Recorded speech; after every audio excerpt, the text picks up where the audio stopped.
What kind of growth are you expecting from the GDP and inflation on PCE? And what does that mean for the rest of the year, Ken? Right. So, I mean, like the GDP probably come in at 1.82, somewhere around there. But, everybody's talking about different landings, soft landing, hard landings. I think we're kind of in camp of soft landing and maybe lose one of the part of the plane. But, in all seriousness, it's choppy. Those that are really kind of stuck to interest rates like manufacturing and real estate, you're seeing how problems there. Other areas like the consumers kind of booming-ish.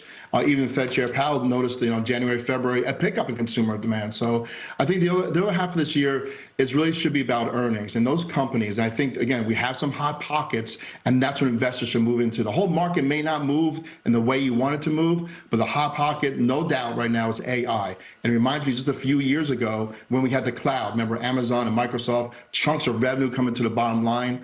I think that's what we have here. So again, I think the economy could kind of muck along a little bit, but as investors, it's our duty to kind of go in there and try to find where there's some good top line growth, where there's some beats, and where they'll be able to raise guidance.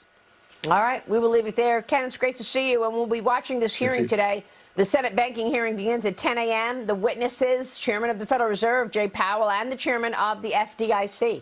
Thanks very much, Ken Mahoney. Great, we'll thank keep you, watching all of that in your Morning Movers this morning.